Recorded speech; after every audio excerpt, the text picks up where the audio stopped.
घरमुलीज्यू, आदरणीय यस घरका सदस्यज्यूहरू, बजेट सुन्दा ताली बजाउने तर लागू गर्दा मोबाइल समात्ने घरका मतदाता महानुभावहरू, आज म यस सम्मानित घर संसदमा उभिएर आगामी आर्थिक वर्षका लागि घर परिवारको ऐतिहासिक सुधारमुखी र अनुशासित बजेट प्रस्तुत गर्दैछु। देशमा इन्धनको भाव दुई गुणा रात चौगुणाले बढिरहेका बेला महँगी बढ्ने नै भयो। यस्तो अवस्थामा म यस घरको अर्थमन्त्रीका हैसियतले विभिन्न शीर्षकमा हुँदै आएका खर्चहरूलाई कटाएर हाम्रो घरको आम्दानी र खर्चलाई तालमेल मिलाउन अनुमति चाहन्छु।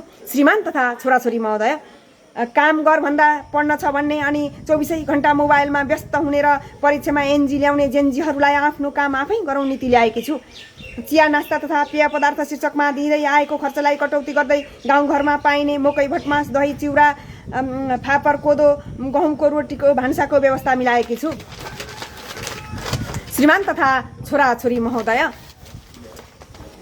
टोयलेट जाँदा मोबाइल, भात खाँदा दिनमा होस् या रातमा 24 घण्टा मोबाइल हेर्नेलाई लोकसेवा आयोगको किताबको प्रबन्ध गरेकी छु। यसले गर्दा मोबाइलको लत छुट्नका साथै शिक्षामा पनि सुधार आउनेछ। आफ्नो काम आफै गरौँ भन्ने शीर्षकमा बाथरुममा नुहाउने बित्तिकै भित्री लुगा धोएर सुकाउनेलाई उचित पुरस्कारको व्यवस्था मिलाएकी छु, जसले गर्दा बाथरुमको कुनामा 7 दिनसम्म लुगा थुपारेर राख्नेहरूलाई घरका सबै सदस्यको लुगा धुने सजायको पनि व्यवस्था गरेकी छु। श्रीमान तथा छोराछोरी महोदय, पान सुपारी खैनी भोला चुरोट रजनीगन्धा आदि खाएर जताभावी पिच्चा थुक्नेलाई तत्काल पोचा लगाएर पुछ्न पानीले सफा गर्न लगाउने कानुन ल्याएकी छु।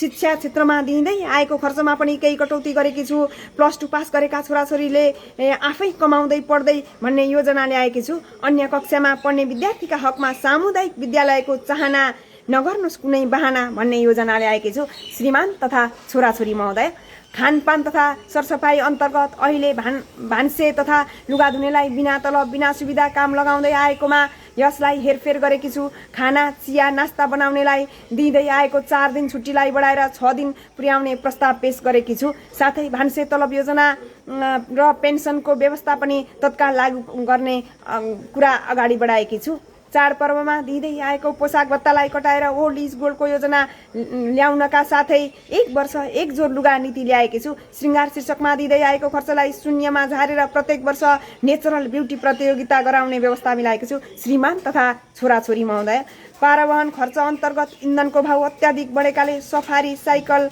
हाम्रो बाइक नचढ्नु राम्रो हो भन्ने नारालाई चरितार्थ पार्न साइकलको व्यवस्था मिलाएकी छु। चाडपर्व तथा पाहुना शीर्षकमा दिँदै आएको खर्चलाई सन्तुलनमा ल्याउनका लागि पाहुनाले आउँदा ल्याउने कोसेली अर्ग्यानिक घरमा फलेका हरियो साग सब्जी फलफुल तथा दही मही ल्याउनेलाई उचित सम्मान गर्ने तर कोक फेन्टा जस्ता पेय पदार्थ लिएर आउने पाहुनालाई फिर्ता पठाउने व्यवस्था मिलाउने छु। अरूका छोराछोरी कति घुम्न जान्छन्, पल्ला घरका ओल्ला घरका चिया पसलमा चिया खाँदै गफ गर्छन् भन्ने जस्ता टिका टिप्पणी गरे पोहोर दिँदै आएको प्रोत्साहन भत्ता पनि काटिने व्यवस्था मिलाएकी छु। फेसबुक, टिकटक, इन्स्टाग्राम तथा युट्युबमा परिवारका सदस्यलाई लाइक फलो र सेयर नगर्ने परिवारका सदस्यलाई वाइफाईको पासवर्ड नदिने योजना ल्याएकी छु। माथिका सबै बुदाहरू मनन गरेर श्रीमानले श्रीमतीको तथा छोराछोरीले आमाको मन खुसी राखेमा यो बजेट पुनः हेरफेर समेत हुन सक्नेछ। अन्त्यमा जय घर परिवार, जय बजेट। धन्यवाद।